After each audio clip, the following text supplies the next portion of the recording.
Hey, Jason, let's do a podcast. Hey, Meff, starting a little early there. Jesus. Yeah, okay, let's do it. I got a joke for you. All right, let's hear it, man. Knock, knock. Who's there? Eat. Eat who? Eat shit. Oh, isn't that sweet, you little piece of garbage? I fucking go kill yourself. Welcome back to the Pinball Party Podcast. It's been a couple weeks. Two main things have kept the podcast from releasing last week. Well, I guess three things. One being I didn't fucking record it. But two was in Disney World, mainly to ride on Guardians of the Galaxy and Tron, and to play a lot of Tron Pinball. I'll get to that in a second. And two, or I guess three, finding a new job. And I did that. And I did that mainly so that I could have money to play pinball, because pinball is expensive. And we're going to talk about that. Basically, because of the slow news, well, is it slow news? Some of the news to talk about is just not great. So we'll get to maybe a little bit of it, but I really want to talk about just pinball lessons that I've learned, and a lot of us have learned after doing this for a few years. But yes, got a new job. It's awesome. As people who did reach out when I got laid off, part of the tech layoff 2023, 2024, everyone doesn't have a job. So anyone out there who is affected by layoffs, I feel you.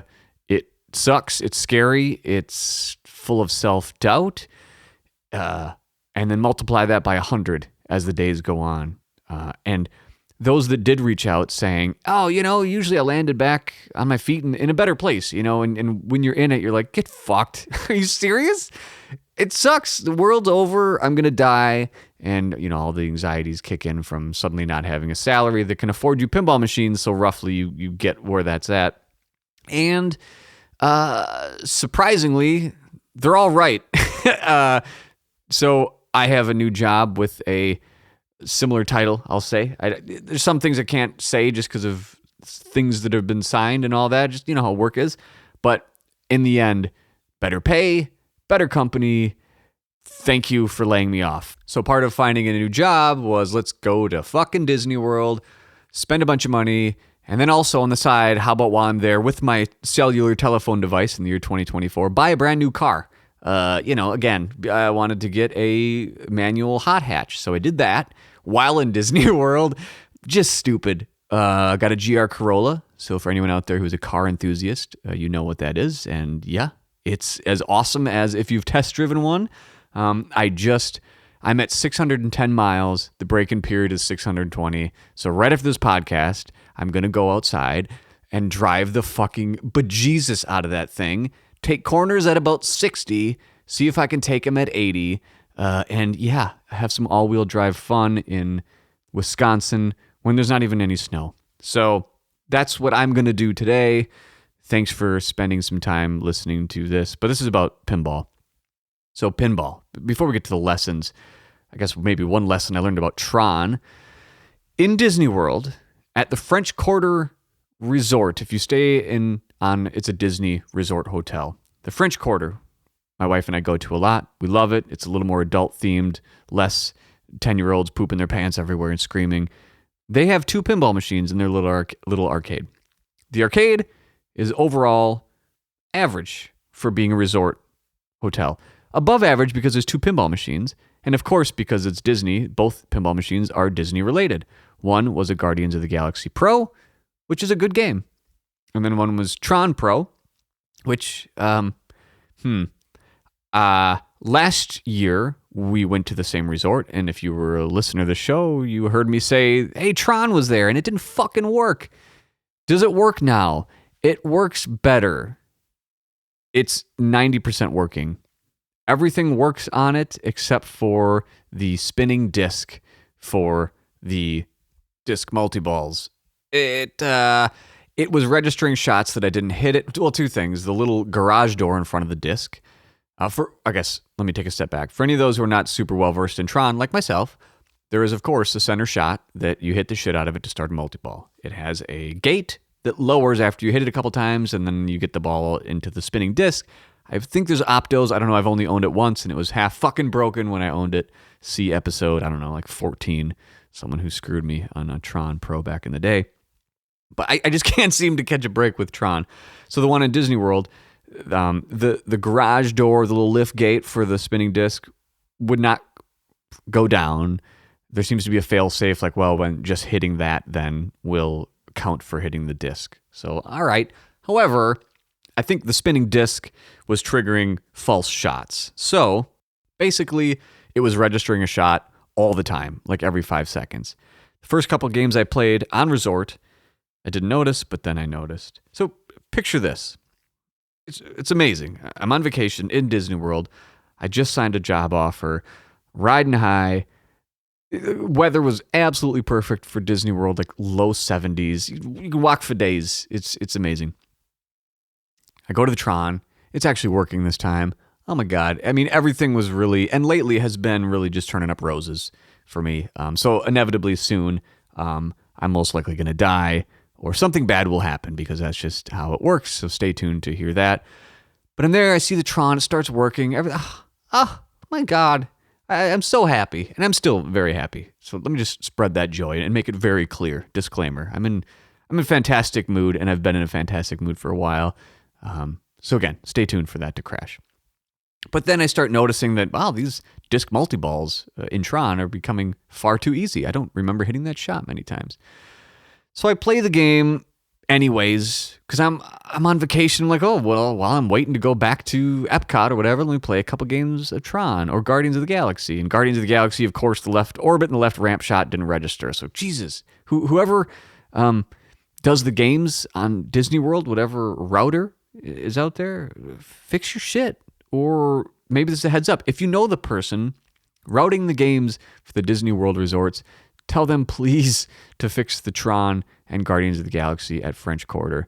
No one else is playing it, mind you. I will probably in another year or later this year when we go back with some friends from Japan. But yeah, but I did play a lot of Tron. It is the most Tron I ever played because when I had a Tron Pro in my house, the person did not tell me about the playfield wear, and a bunch of money later, I just sold it right away. So I'm not sure if this is the best. Well, maybe it is. Playing on location during vacation in a great mood. I guess I should have thought it's as great as the price might demand on the used market. I don't think it is as great or should demand that price, aside from the rarity, the theme, the music, all the aesthetics of the game are incredible. On location is not the best time to play that game. It's more of a dark room game with the LE ramp, lights, and all that. So I didn't have that, but, you know. What really is apparent to me after playing it a lot is the shots don't feel good in Tron. Yeah, it's like the left ramp, the main ramp, sure, okay, it feels okay, but it's not as fast as I think the game could be. The upper left flipper, so the right ramp technically, I really don't like third flipper shots that are left-handed. I never have. The most not satisfying, the most not satisfying left flipper shot, if that makes sense, is probably Iron Maiden, that little guy. I don't know, that one just feels right. Turtles feels terrible, but I think Tron is a little. The gem shot is shit, but I think that is a little more forgiving in Tron. But I never want to hit that flipper. It just doesn't feel good. Unlike Jurassic Park, oh God, which is one of the best third flipper right-handed shots of all time. One of that and the warp ramp, right? But yeah, so that and then hitting the scoop on the right, it doesn't feel good. I could say that for basically every shot, except for maybe, well, the disc is so easy to hit, but it was busted, and the Quora shot, they're okay. There was no shot that I couldn't wait to hit. In fact, there was a lot of shots that I didn't want to have to hit. That game really is the price is where it's at because of the rarity and the theme and all that. So the question kept going in my head: when they remake it, vault it, will I get it? If it's Spike 3, and I don't know. Here's my wish list. If they remade Tron, aside from they would have better decals because some of them were printed. So the cabinet, I should say. So like Lord of the Rings, you get a lot of flipper wear on the first run of Trons, and the back glass translite is either 3D or 2D. Basically, if you get your pick of, it's an upgraded cabinet and translite and all that, those issues aside, they will have to have the LED lights on there. But is anything going to make the shots feel better? In my opinion, and it very well could be because it's a routed game, but even when I had it at home and I played like 2 games on it before I shipped that fucker back, I remember the same feeling. Like the flippers wanted to be more powerful. Even though it's a Stern and it's snappy, it begs to feel like a Black Knight or an Iron Man, like fast and go and I don't know, it just, something about it. Something's missing in that. But it makes sense from reviews I've seen, whether written or video or straight down the middle. I think maybe they even did one. Actually, I can't fully remember. But hey, they're great videos. Regardless, no one's really given the game a 10 out of 10. If the game was the same price as like a new, or when it becomes a vaulted same price as a premium, will it? I think it'll go the way of Stranger Things premium, where now like, yeah, it's out there and you can just get them anywhere, and it's like, okay, now that it's available, it's scarcity is not really moving the needle on the popularity. I want to love Tron, and I'm not giving up on it. It's just my want for that game, my lust to have Tron Pro, is fading. But that brings me to what I wanted to talk about, which is pinball lessons I've learned from doing this over the past few years.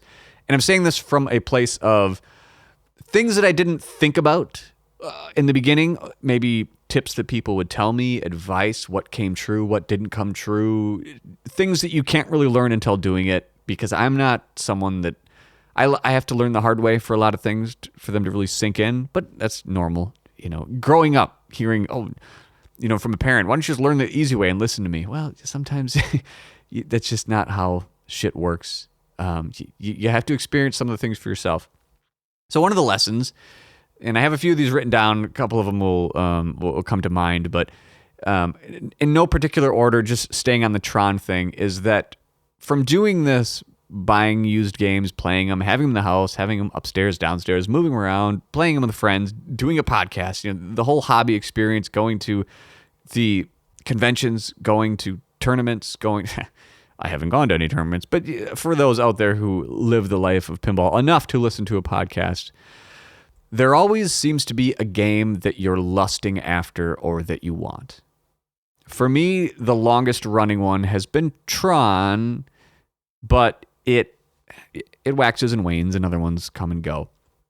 But the first one ever that I had to have it. That feeling of, okay, once I have that game, then everything will be right in the world. I'll feel okay. That anxiety, call whatever you want, goes away, and I can, exhale. Like, oh my God, I can stop searching. I can finally be happy. Once I have that game, I will be a happy person. It doesn't happen. The first game that I had to have in the hobby was Lord of the Rings. Surprise. But the first game I got was a Star Trek, and that got my beak wet. And then Lord of the Rings, kind of remains. It was always somewhat of a tough game to get. Again, you can't just go to Toys R Us and get it. You can't go to Toys R Us, period. But that was one once I got, all right, I'll be great. And I got it.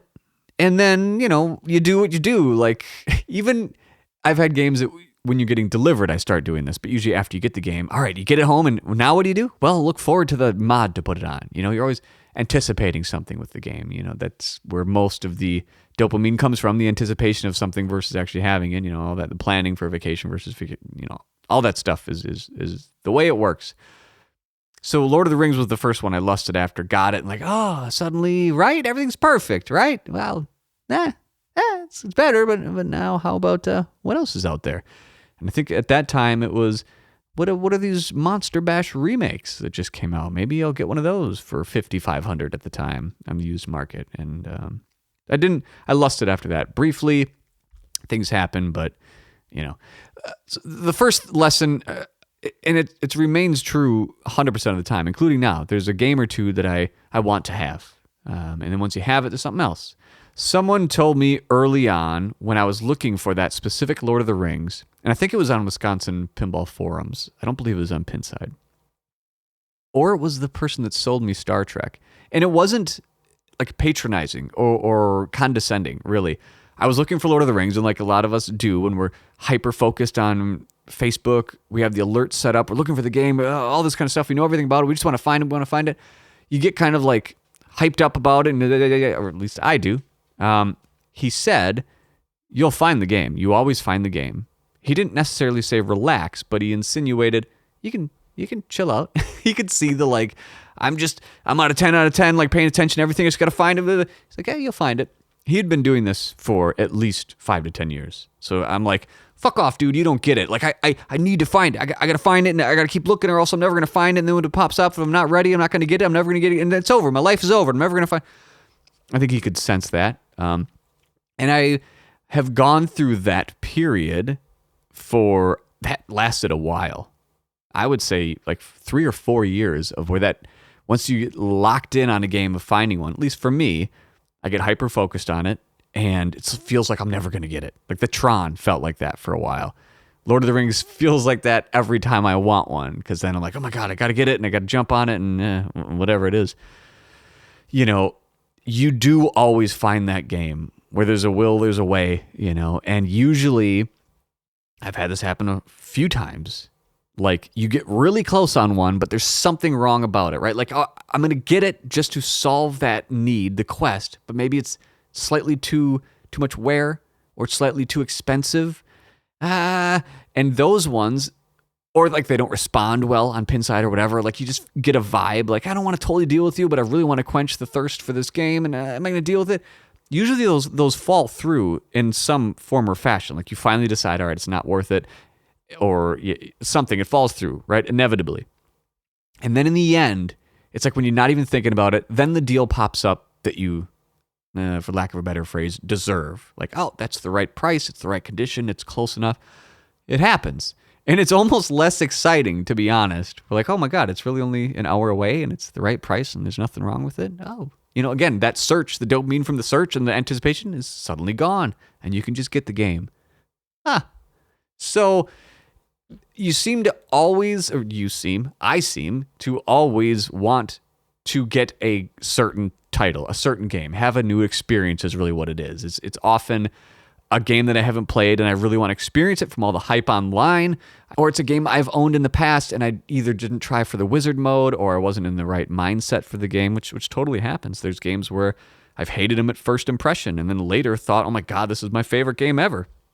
See Jurassic Park. And if you want to hear more about Jurassic Park, especially like a deep dive, check out the patreon.com/pinball party for all the deep dives. We've done Jurassic Park, we've done Deadpool, we've done Black Knight Sword of Rage, we've done Turtles. Yeah, the hits keep coming. Anyway, patreon.com/pinball party. Appreciate all the membership and all the patrons out there. It really helps keep this going.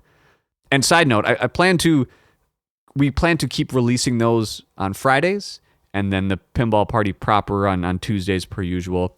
It will probably move to every other week for the standard Pinball Party because the new job's starting and I got to get a feel for that. I'm not going to be able to start this new job and just fuck off every day like I used to at my old one. So hopefully these will be weekly, but realistically probably bi-weekly like it's been for the Pinball Party. But anyway, getting a game in a certain mindset really, it skews your opinion. The Tron, I thought I would love it in Disney World, but somehow, the real colors show. So I'm always lusting after a game. Thanks for asking, what game right now?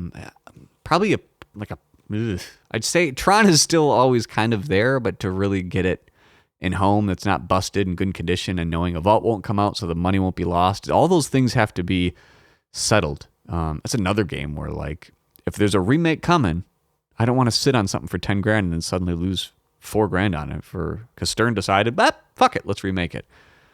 I can't think of any others though. But maybe that's to my point. To the point of you will find the game. I've gotten to that point where I've learned that lesson. I can kind of relax when I want a game. I'll find it. It'll happen. And if not, like it'll happen. Every single one. I can't name a single game that I've wanted or lusted after or thought I'm going to find this that I haven't found. Whether it's, all right, well, eat the extra $500 and you'll get it. Whether it's delivery or, well, yeah, usually delivery or brand new, or do a podcast to try to offset some of the cost. Get sponsored by a distributor such as Flippin' Out Pinball. When I buy my pinball shit, I buy from Flippin' Out. From toppers or play trivials, I've got it figured out. Flippin' out, figured out. When I think of pinball, I think Flippin' Out. Flippin' out, figured out. When I buy from Flippin' Out. Buy. Which they're not paying me to say that. It just helps to have a really great relationship with them. And do they give me a little help on it? Of course. What do you think? How do you think sponsorships work? But yeah, Flippin' Out Pinball, Zach, Nicole, Greg, Zach's dad, probably his dog worked there. Great pinball machines, free shipping, wonderful people. Trade your shit in. The games you're lusting after and then suddenly you lose your lust because that's how the brain works. Trade them into Flippin' Out Pinball. Get your Flappin' Bird discount by mentioning Pinball Party. And no, you won't get a discount. But you will get oh, that's nice to hear. Well, actually, honestly, if you buy from Flippin' Out and you heard it on here, tell Zach or them. They really want to know what's working. You know, the company and marketing, and so am I. It's a win-win.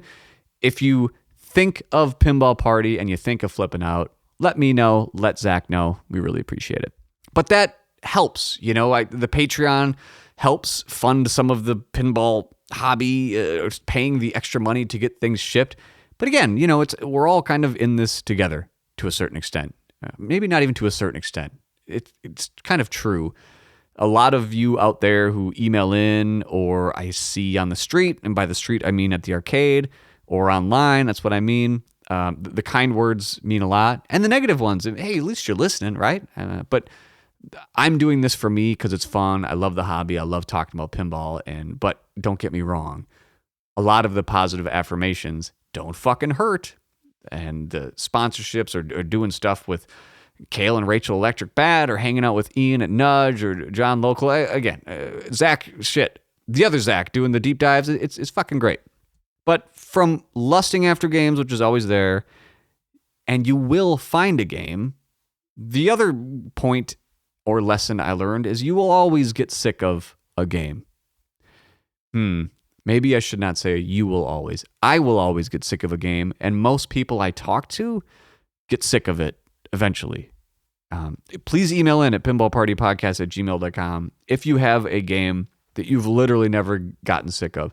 And I don't mean like force it, like come up with one that you've just, well, I've bolted this for 5 years. No, if there's truly a game that you never get sick of, and tell me why. And I really want to hear about it. I'll read it on here for sure, because that is the one thing, even my favorite, Lord of the Rings or Jurassic Park, there's reasons I get sick of it. And that's never failed, that I've never gotten sick of a game. And no matter what game I've lusted after the most, it loses its luster. So if you have one, or a top two, or three, if you have some games that you just legitimately never get sick of, please tell me why and what they are. And I want to more social experiment, whatever, of what are the reasons? Is it you're only playing pinball once a week and you have infinite money, so really it doesn't matter? For me, you know, I don't have infinite money, and having things tied up in, let's say, $10,000 to $40,000 worth of pinball is usually what I keep, like 1 to 3 games. If I'm not enjoying it for me, often like a bi-daily basis, every other day basis, minimum weekly, what the fuck am I doing? That's a lot of money to be tied up in this big heavy thing that doesn't give you daily joy, let's say. But that's often what I'm searching for in life, is just maximum returns on money or time I put in. So for me, I'm always second guessing really like everything I have, and especially expensive stuff. How much joy am I getting out of it? I'm reevaluating daily. And, you know, again, maybe that's why I'm doing this podcast. But from my experience of the small group of friends that I buy and sell and trade with, aside from the pin side stuff, everyone gets sick of a game. And even if it's your favorite game that you've been looking for a year, you get sick of it. At the same time, you kind of need that game to chase to keep the hobby going. unless you're one of the people emailing in saying, I never get sick of Monster Bash that I've had forever. So you are often lusting for a game. You will always find that game. You probably get sick of the game. And it's common to have a game or 5 that you're chasing for to keep it really going. Gun to my head, if I just had infinite money and someone said, what 3 games would you like to have in your house right now to fill that, again, the 3 game gap that I usually have. Right now, off the top of my head, I would have Jurassic Park, Black Knight Sword of Rage, and Star Wars Pro. I didn't even say Tron, actually, which is surprising, but that's what I would have. And I might go get those because those are the ones I want. And then soon after, I will get sick of them, and they will be on the Pinside market at a good price. So look for those coming soon from Wild Rover on Pinside. All the little lessons around obtaining and having games and titles and all that. The other lesson I've learned that a lot of us have is that the group of pinball people are just like any other group of people in the end, because it's a big enough sample size. There's good ones. There's bad ones. There's fucking crazy ones. There's assholes. There's sweethearts. There's people who are just trying to, well, I guess maybe speaking from my side, ride your coattails if you're doing creative, impressive things. And there's people that will respond better on Pinside than Facebook, or dare I say, Craigslist. There are different flavors of these people on Facebook groups versus the Reddit groups. If you want to see the pits, get on Reddit. Go on Reddit, say something, get your ass stuffed by a bunch of know-it-alls. When, I don't know, it's this weird thing where Reddit's awesome. I mean, that's the place to just get fucked. Well, figuratively and literally, if you want. Even though I think the epicenter for pinball is Pinside and Facebook, the Reddit, they have the same attitude as like they know best. Like, fuck you if you do any, say, advertising or promoting, which I've dabbled in there, just to be like, hey, there's a new pinball party. And honestly, like, if you don't listen, pinball party is pretty up your alley. It's pretty irreverent shit. But no, fuck me. Okay, a downvote. Fuck you. Get the fuck off of here.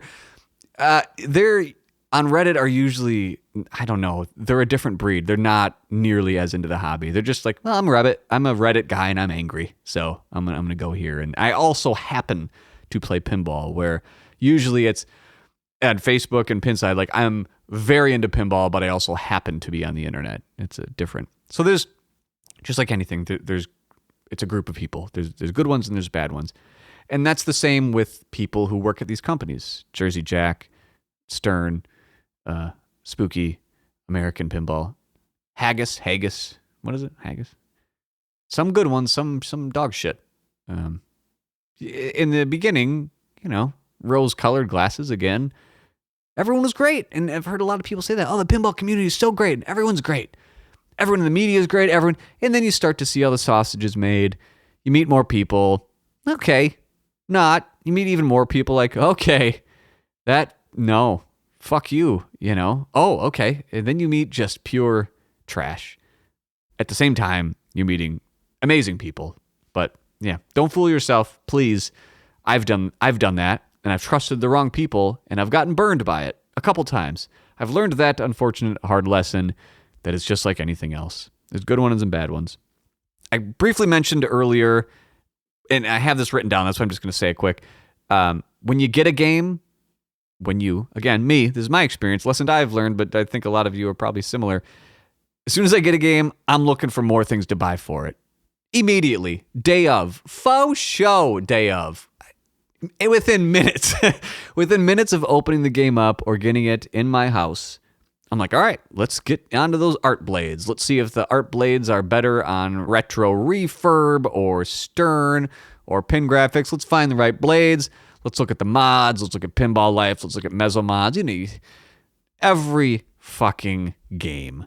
Someone shoot me. I can't just be happy with a game. The more I do this hobby, it starts to go in that direction. I'm a little less likely to mod a game. But Stern, could you please, and Jersey Jack, but other companies do this more often. Just put art blades in every single game and up the price $100 or whatever. Just put them in. Are you serious? What? Come on. What are we doing? Just put them in. Just make it default. God, shaker motor, I think, is different. Get out of here. I don't want it. It's bad for tendonitis. But the art blades, what are we doing? Except for Jurassic Park, what are you doing there? What are you doing with those? That's some of the worst art blades you could ever make. But just put the fucking art blades in. And the silent fan. And up the price, $150. Thank you. But yeah, I'm immediately looking for what else can I buy for this thing. Just like I did with the GR Corolla. Fuck, man. Wait, remember when you're like... Actually, wait, I don't know. I was going to say, remember when you're 10 and just something is good enough? Maybe not. I don't know. It's always searching. Always, life. Yeah.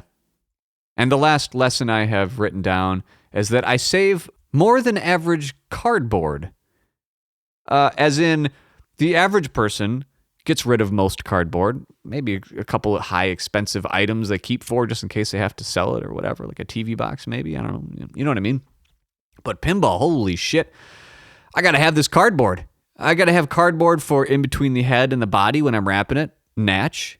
I have to have cardboard for when I'm putting it in the vehicle. It depends how I'm going to put it in the vehicle. If I, personally, with the CX-5 beyond 2019, when they shrunk the fucking trunk by an inch, if I have to put it on its side, I need a full stern box length cardboard, which I have 3 of behind my recycling bin, as you do in the garage, taking up a whole fucking bunch of space. I need that. I also need cardboard for when I take the pinball machine out of the vehicle and have it touch the ground.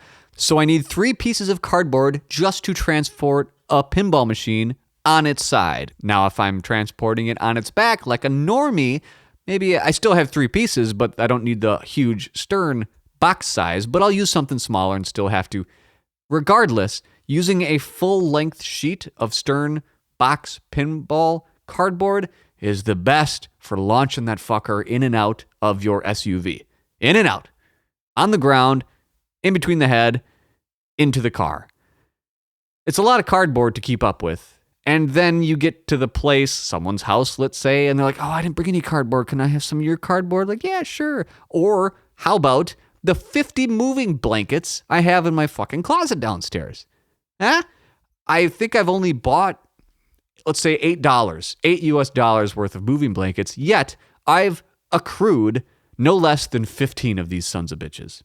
And I'm like, great, now I have all these moving blankets that I'm going to use all the time for tons of stuff. I'm giving them away.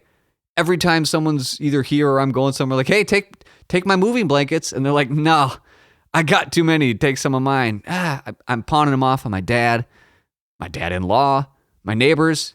I should just use them for toilet paper, for fuck's sake. Yeah, I don't know. Cut them up into, how many pieces would I get? How many asses could I wipe? And it would be, I don't think it would be comfortable. I was about to say, it's cushy. It's a little foamy, but it is not produced to be a non-sandpaper-like feeling on your anus. So, email in at pinballpartypodcast@gmail.com if you've wiped your ass with a moving blanket. Although, just to put a cap on that thought, I would much rather wipe my ass with a moving blanket than stern cardboard. And the last lesson I have learned is that anyone listening to this podcast or playing pinball, well, I should say, anyone who's listening to this podcast is the only one listening to me saying these words, so I don't even have to say these words. I'm just going to go into the point that I don't dare make from an ego standpoint, but just from an observation, that we don't sort of like pinball. We're fucking obsessed with it. And yeah, no more details than that. It's weird because when someone, I don't know if you feel like this, but when someone asks me, let's say, what are you into? Or what's your hobbies? I don't bring up pinball, truly, and I don't tell people I do a pinball podcast. Because if you say it, it's like two things, twofold. One, they're like, oh, really? And then they say something like, I didn't know pinball still existed. Or, I remember when I played Addams Family as a kid. Or, just nothing. So you have to deal with that, which is like, yeah. But two, usually if you're if you're listening to this podcast, when you have to say it, you're the one listening, it's like, yeah, one, I like pinball, but like, not like, you don't get it. I need it. I'm into this shit deep, bro. So you can, hey, what are you into? Oh, pinball. And yeah, like I'm really fucking obsessed with it. I drive across the country, cardboard lessons, podcast. Like, they'd think you're a crazy person, and we are. So when someone asks about hobbies or whatever, so this new job next week, day one, what I'm not doing day one, guns a-blazing. Hey, what's up, fuckers? I do a pinball party podcast. There's a robot on there. He's from a Canadian and Australian. I say fuck. Sometimes people get weird about it. I buy and sell and trade games. People get weird about that. So I did a podcast. I'm sponsored by Flippin' Out Pinball. I do a song. It's a jingle. It's pretty catchy. And there's these electric bad arcades. They'd fire me immediately. What are you fucking talking about, lunatic? So for those reasons, I don't talk about pinball with normies, which means I have to rely on y'all's and the social commentary of Pinside and Facebook and the psychopaths on Reddit to keep doing this wonderful, wonderful hobby. All right, I want to go drive this car. Thanks for listening. Thanks for joining.